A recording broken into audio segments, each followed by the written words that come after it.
Crees conocer una historia, pero solo sabes cómo termina. Para llegar al núcleo de la historia, tienes que volver al principio.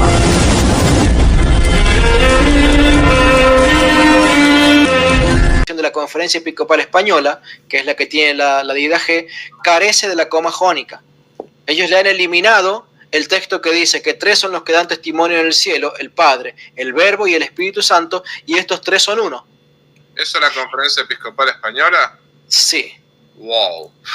Sí, y es peor la cosa. Es peor, porque acabo de comparar también. A ver, puede ser, esta es una versión digital. A ver, tendría que ver con la versión impresa que tengo, pero he visto que también la de Navarra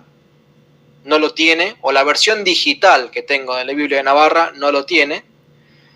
Que tengo acá también la Biblia de Jerusalén con numeración católica de 1998, tampoco lo tiene. Este es el segundo vídeo sobre la corrupción histórica de Primera de Juan 5:7. Si no has visto el primero, te animamos a verlo para entender todo el contexto histórico. En el primer vídeo pudimos ver, entre otras cosas, cómo en los siglos 4, 5 y 6 el texto se interpretaba por lo que no ponía el Padre, el Hijo y el Espíritu Santo. Los apologistas católicos en las redes lo usan porque no tienen vergüenza bíblica ni histórica, y es que les da igual engañarse y engañar a otros. Sigamos con el contexto histórico. Este texto no aparece en manuscritos antiguos y ningún cristiano del segundo siglo, ni del tercero ni del cuarto lo citó jamás. Veamos lo que decían los académicos católicos cuando surgió esta controversia en el siglo XVII. Por ejemplo, Richard Simon, un sacerdote francés del siglo XVII, considerado el iniciador de la exégesis bíblica moderna en la Iglesia Católica. Nos informa que uno de los manuscritos de la Biblioteca del Rey de Francia, marcado con el numeral 2247, contiene estas palabras al margen, porque hay 3 que testifican en la tierra: el Espíritu, el agua y la sangre. Y hay esta observancia, es decir, el Espíritu Santo y el Padre y el de sí mismo, y la misma copia enfrente de esas palabras, y estos 3 son uno. Esta nota añade, es decir, una deidad, un Dios. Este manuscrito griego era aproximadamente del siglo XII, y vemos que siguen interpretando el pasaje, por lo que no conocían esa interpolación que se daría siglos después. También al margen de uno de los manuscritos de la biblioteca de Monsieur Colbert, numeral 871, nos dice Richard Simon que hay un comentario similar, porque además de estas palabras, un Dios, una deidad, se añaden el testimonio de Dios, del Padre y del Espíritu Santo. Estas notas marginales muestran sin ningún género de dudas cómo los griegos solían aplicar este texto a la Trinidad y, por consiguiente, cómo debe entenderse al autor de esta disputa. Por lo que llevamos de momento que se interpretó este pasaje como el Padre, el Hijo y el Espíritu Santo, pero los falsificadores de la Biblia necesitaban meter más. ¿Qué hay de los 3 en el cielo, que no menciona Tertuliano ni Cipriano, de los cuales se agarran? Como no cabía más de esperar, de nuevo vemos un corrupto sin escrúpulos del siglo IV, Jerónimo de Estridón. De hecho, en el prefacio a las epístolas canónicas, bajo su nombre, dice: prólogo a las cartas canónicas. El orden de las 7 epístolas que se llaman canónicas no es el mismo entre los griegos, que siguen la fe correcta, y el que se encuentra en los códices latinos, donde Pedro, Simón, el primero de los apóstoles, también tiene sus 2 epístolas primero, pero así como hemos corregido a los evangelistas en su propio orden, también con la ayuda de Dios hemos hecho con estos. La primera es una de Jacobo, luego 2 de Pedro, 3 de Juan y una de Judas, así como estas son debidamente entendidas y traducidas fielmente por los intérpretes al latín, sin dejar ambigüedad para los lectores, ni permitir que la variedad de géneros entre en conflicto, especialmente en este texto donde leemos la unidad de la Trinidad, colocado en la primera epístola de Juan, donde se han cometido muchos errores a manos de traductores infieles en contra de la verdad de la fe, quienes han guardado solo los 3 vocablos agua, sangre y espíritu en esta edición, omitiendo la mención al Padre, la Palabra y al Espíritu, en la que especialmente la fe católica es fortalecida y la unidad de la sustancia del Padre, el Hijo y el Espíritu Santo es atestiguada. En las otras epístolas, hasta qué punto nuestra edición varía de las demás, lo dejo a la prudencia del lector, pero tú, Virgen de Cristo, Eustoquio, cuando me preguntas con urgencia sobre la verdad de las Escrituras, expones mi vejez a los dientes de los devoradores envidiosos, que me acusan de ser falsificador y corruptor de las Escrituras. Pero en tal trabajo no temo la evidencia de mis críticos, ni niego la verdad de las Escrituras a los que la buscan. pero mientras confiesa que no estaba anteriormente en el latín y acusa a los antiguos traductores de falsificar las escrituras al omitirlo,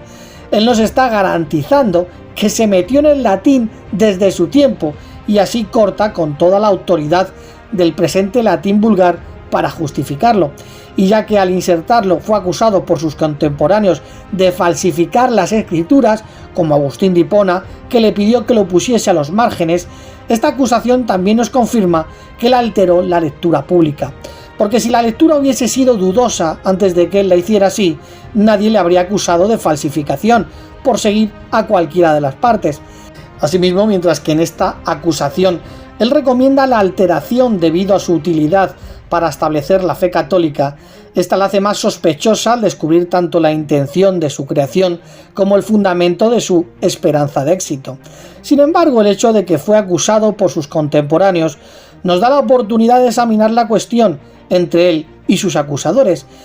y así llamándolo a juicio no debemos poner el énfasis sobre el testimonio de que él da sobre sí mismo, porque ningún hombre es un testigo en su propia causa, sino que dejando de lado todo prejuicio, debemos, de acuerdo con las reglas ordinarias de la justicia, examinar el asunto entre él y sus acusadores por medio de otros testigos. Aquellos que han estado familiarizados con sus escritos observan una extraña libertad que él asume al afirmar las cosas. Muchos ejemplos notables de esto lo ha dejado al componer esas vidas fabulosas de Pablo e Hilario, por no mencionar lo que ha escrito en otras ocasiones. Por esto, Erasmo de Rotterdam dijo que él afirmó cosas frecuentemente violentas e impudentes y a menudo en contra de sí mismo, o en Génesis 3:15, donde quitó él y puso ella. Los antiguos intérpretes que se pueden citar como testigos contra él son principalmente los autores del antiguo latín vulgar, del siriaco y de las versiones etíopes, pues como él nos ha dicho que antes de su tiempo los latinos omitieron en su versión el testimonio de los tres en el cielo. Así, también para su día en las versiones siriacas y etíopes, ambas que según el relato del obispo anglicano de Chester del siglo XVII son mucho más antiguas al tiempo de Jerónimo, siendo las versiones que las naciones orientales y etíopes recibieron desde el principio,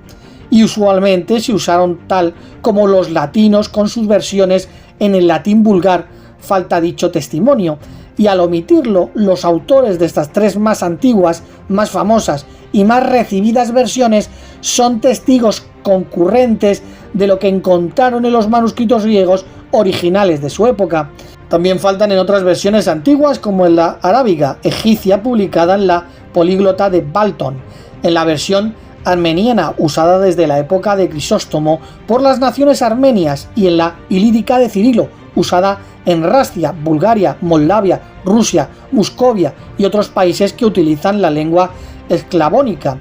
En otra copia de esta versión, imprenta en Ostrog, en Bolonia, en el año 1581, falta, y lo mismo de los manuscritos antiguos de esta versión. Simón señala que falta también en una cierta versión de la Iglesia francesa, que según decía él, es por lo menos de 1000 años de antigüedad, o sea, el siglo XII,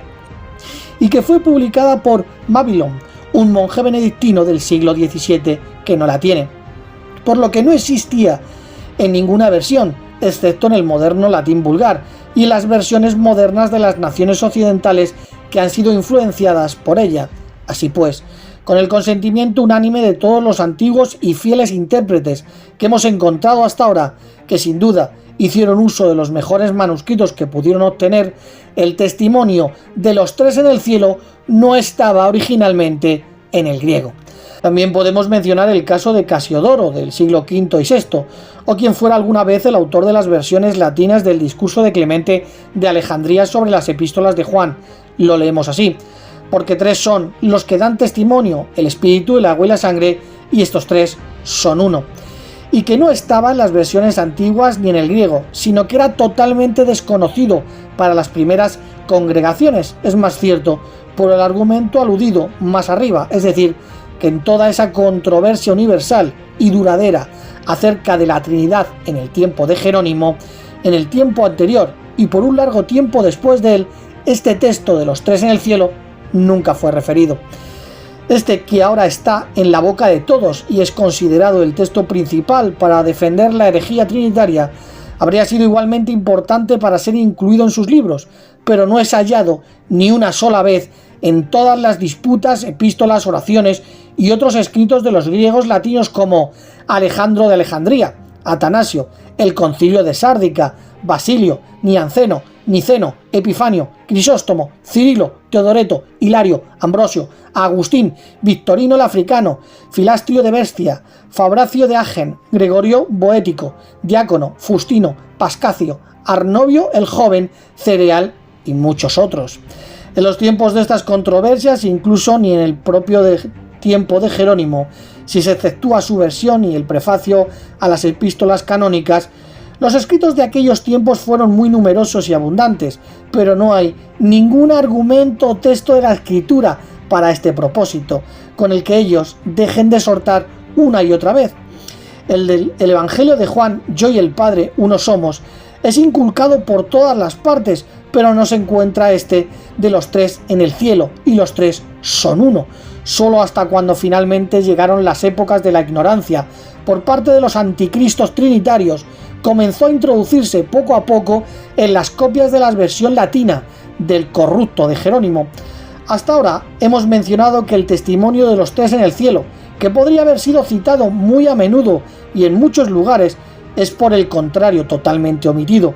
e incluso después de la época de Jerónimo, como en y antes de ella. De hecho, Esiquio cita el pasaje así: oíd a Juan decir, tres son los que dan testimonio y los tres son uno, el espíritu, la sangre y el agua. Y si la autoridad de los papas de Roma es valiosa, el Papa León el Grande del siglo V en su 10ª epístola cita el pasaje así: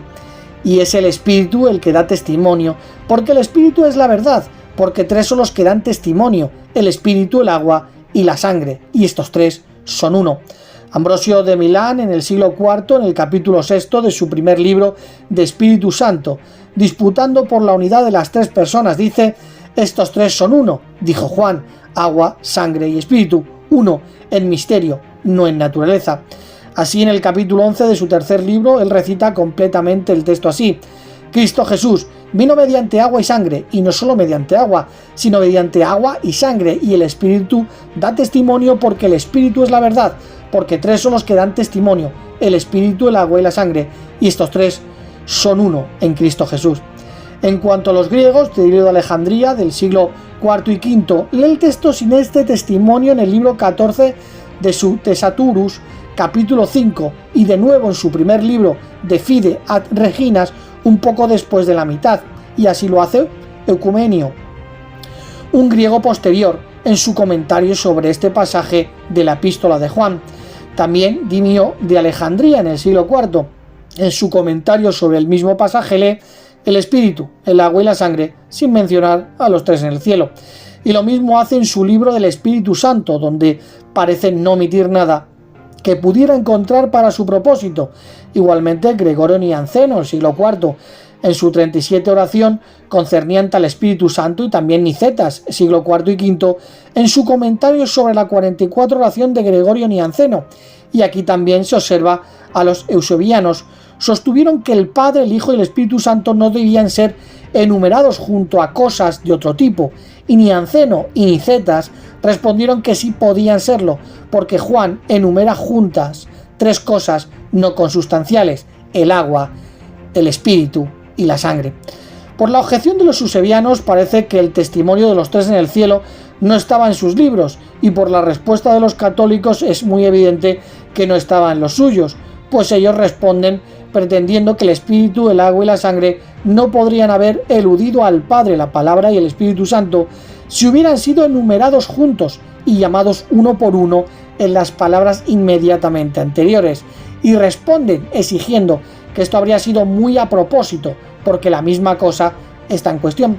De la misma manera, los eunomianos, en disputa contra los católicos, objetaron que el Espíritu Santo no está en ninguna parte de las Escrituras unido al Padre y al Hijo, excepto en el bautismo, que es tanto como decir que el testimonio de los tres en el cielo no estaba en sus libros. Y el capadocio Basilio, siglo IV, fue muy diligente en devolverles una respuesta, pero desorientado cita pasajes que no tienen nada que ver con este propósito, como el trinitario medio actual. Incluso no produce este texto de los tres en el cielo, que sería lo mismo o más obvio, pues sería el único pasaje apropiado en caso de que hubiera estado entonces en las escrituras, y por lo tanto él no supo nada del mismo. La objeción de los eunomianos, que eran un tipo de trinitarismo más fuerte, y la respuesta de los católicos muestran suficientemente que no estaban los libros de ninguno de los dos partidos, además de la 10ª epístola del máximo pontífice León mencionada arriba. Fue esa muy famosa epístola del patriarca Flaviano de Constantinopla del 449 contra Eutiquio, la cual pasó por todas las congregaciones tanto orientales como occidentales, siendo traducida al griego y enviada al oriente por Flaviano. Esta fue generalmente aplaudida en el oeste y leída en el Concilio de Calcedonia en el 451. Fue solemnemente aprobada y suscrita por todos los obispos. En esta epístola el texto fue citado así: y el Espíritu, el que da testimonio de que Cristo es la verdad, porque tres son los que dan testimonio: el Espíritu, el agua y la sangre, y estos tres son uno. Y poniendo neuma, según la lectura griega, para Christus, que sigue siendo el latín vulgar, fue así traducido por los griegos. Y el Espíritu es el que da testimonio porque el Espíritu es la verdad, porque tres son los que dan testimonio: el Espíritu, el agua y la sangre, y estos tres son uno.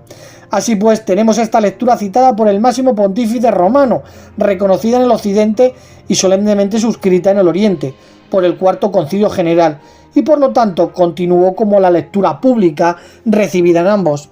en el este y el oeste, hasta después de la época del concilio. Así que el testimonio de los tres en el cielo, que en los tiempos de esas controversias habría estado en boca de todos los partidarios, si hubiera estado en sus libros, era totalmente desconocido para las iglesias de la época. Todo lo que podían encontrar en sus libros era el testimonio del agua, del espíritu y de la sangre. ¿Dirías ahora, ignorante, que el testimonio de los tres en el cielo fue eliminado de sus libros por los arrianos prevalecientes?